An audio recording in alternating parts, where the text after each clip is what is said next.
Ladies and gents, football is officially back. Get ready for a massive, massive season. We're only a few days away now from the start of the Premier League. We've just witnessed Crystal Palace upset Liverpool. A very, very good attacking game from both teams. I think Glasner deserves huge, huge praise today. He's come into this Crystal Palace side who have never won a trophy in their history, and he's picked up 2 in the space of 3 months. What a manager. Managing underdog teams, wins Frankfurt the Europa League, comes to Palace, beats Man City at Wembley, and he's just beating Liverpool at Wembley. Dean Henderson, by the way. Lots of positives today for Liverpool. I thought Hugo Ekitike in the first half was a joke. Florian Wirtz looks a techie player in Liverpool shirt. The touches, the movement, the dropping of the shoulder, the dribbling ability they've got. A couple of questions need to be asked about them defensively, because Crystal Palace in the second half, they had Liverpool at 6s and 7s during that game, and they come away with more shots with actually probably the better chances in the second half. There was one right at the end where that new player from Ajax looked like he was going to win it for Palace, but instead they won it in penalties. We're going to break it all down. Chelsea match reaction will be out very, very shortly as well, and their win against AC Milan. Make sure you go down and drop a like on the video if you haven't already, and let me know your thoughts. We've just hit 72,000 subs, which is absolutely insane. The road to 100K is well and truly on. If you haven't already, 93% of you that have watched the content this month, yes, you, right there, you, go down, hit that subscribe button, and let me know your thoughts. 93% are not subscribed. That blows my mind. Go and press that button. It's free to do. Doesn't cost you anything. And you can enjoy all the content. Let me know your thoughts. I want to start with Liverpool's lineup. A Liverpool lineup, by the way, didn't have Gravenberch or McAllister involved. And I thought Liverpool's best player for the opening, pretty much until he went off, I thought Curtis Jones today has really put a lot of faith into Arne Slot that he can be a deep line playmaker. I thought either Florian Wirtz or Curtis Jones. I think Curtis Jones completed 57 or 57 passes before he went off. He did not give the ball away. Szoboszlai was good. Florian Wirtz looks absolutely insane. Ekitike's finish, we'll get to the goal in a minute, was incredible. Kirkes and Frimpong, part of that back four. Robertson on the bench, of course, Frimpong scored. Liverpool's number one, Alisson in goal, made a couple of really big saves in the second half. Szoboszlai and Curtis Jones, not Liverpool's strongest double pivot, but it can definitely be effective. Where I think Liverpool need to address is they have to bring another centre-back in. They have to. Van Dijk and Konate, Joe Gomez can't really stay fit consistently throughout the season. Jarell Quansah's just left. He's joined by Leverkusen. And you look at this bench in terms of centre-back options, there isn't really anyone on there. Endo's a DM, McAllister, attacking midfielder, Elliott, attacking midfielder. Robertson has played at centre-back during pre-season sometimes. Chiesa, and obviously attacker, Georgi Mavdashvili, goalkeeper, Nioni, Doak, and Rio are all academy players. You're not really going to throw one of them in at centre-back, are you? Let's just be brutally honest. In terms of Palace's team, they have got so many good players. The amount of arguments I used to have with Tottenham fans last season. Muniz is a baller. Sarr, the finish was a joke. Eberici Eze. Adam Wharton looks incredible. Mitchell, good fullback. Lacroix today, really good. Guéhi. Jean-Philippe Mateta. The amount of arguments me and Sean used to have, and I say this guy is a proper goal scorer. He is a beast.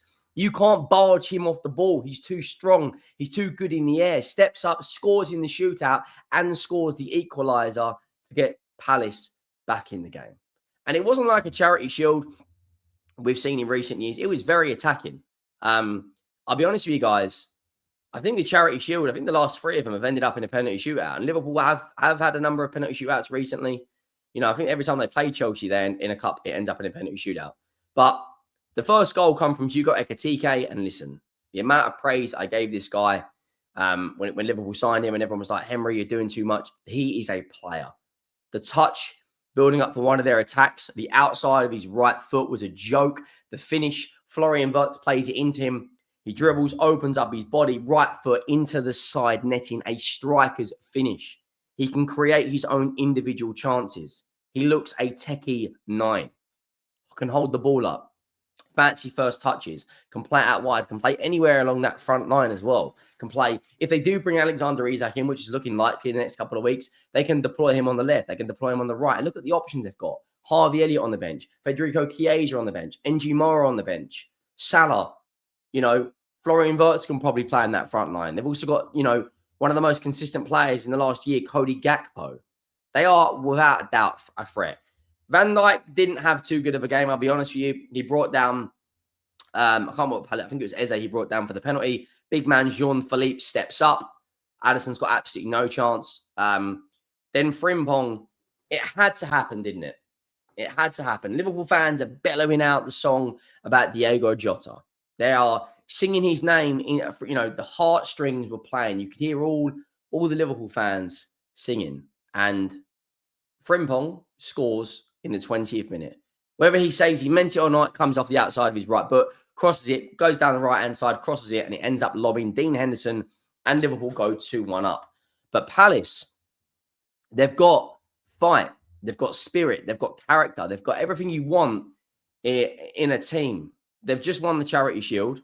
They've got the Europa League Conference playoff in a couple of weeks' time. Opening game of the season is against Chelsea, and they should be very, very, very, very happy. They had a really good preseason. They beat Millwall, Crawley Town, and Augsburg twice. They've just beaten Liverpool in the Charity Shield. They haven't actually lost a game, which is crazy, since April, I think. Is it April? They end up slapping up my team at Tottenham Hotspur Stadium. We get into half-time. There was a bit of a delayed stoppage because of the water breaks. Palace made a number of changes. Liverpool brought in Endo for Curtis Jones. They brought in McAllister for Ekitike. And I thought as soon as Liverpool took off Ekitike, it just kind of slowed everything down. It kind of slowed Liverpool's rhythm down. They didn't really have an output up front. And I look at Ekitike, I think he's going to be a big, big player for Liverpool. As soon as he come off, it slowed things down a lot. McAllister, of course, we know his quality. Adam Wharton plays through an unbelievable through ball, a defense-splitting pass. I don't know what Van Dijk's doing for his positioning. I have no idea. Sarr runs onto it, right foot, side foot, off the post, beats Alisson. They go in 2-2. And all of a sudden, the momentum changed. Alisson had to make one massive, massive save. They brought on new signing, Borna Sosa, I think his name is. Liverpool brought on Robertson. They brought on Harvey Elliott.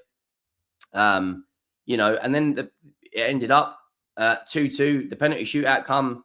Mohamed Salah, who's been so consistent from the spot for Liverpool. You think back to the Champions League final where he ended up scoring against my team, which to this day still pisses me off. I'm not going to lie. But he, just like he did in pre-season against Bilbao, he put one straight over the bar. And I was like, is this contract curse going to happen to Salah? Jean-Philippe then steps up. Fantastic penalty. McAllister then missed. Eberechieze then missed. Sarr and Gakpo both score. Sosa and Harvey Elliott then miss. Szoboszlai scores to make it 2-2. And then Justin Devaney, who is only 21, Scotland international, steps up for Crystal Palace and he wins it for them. Now, I think some people are doing too much. I don't think this is going to change anything in terms of Liverpool's season. I still think they're going to comfortably win this Premier League title, especially if they sign Eberechieze. One thing I will say, though, is they're not keeping clean sheets. They didn't keep a clean sheet against Milan, against Preston, against Bilbao in both games, against Yokohama, or today. They did keep one against Stoke City, fair enough. But they look a little bit shaky at the back. Now, maybe that's because they've got a new fullback pairing. I still think Liverpool, without doubt, are the strongest team in the Premier League. In terms of match stats, Liverpool dominated possession, passes, passing accuracy, shots on target. Palace had more fouls, less yellow cards, and more shots. Corners, quite a low game in terms of corners, but it does end. Crystal Palace, congratulations to them. You've got another trophy. Liverpool need to find a way to go back to the last season of having that insane, strong back line. Frimpong and Kerkez are very attacking fullbacks. And I think what you're going to see is Gravenberch tucking into a 3 centre-back in possession system where he plays as a more advanced centre back. Let me know your thoughts. Drop a like, and I'll see you soon.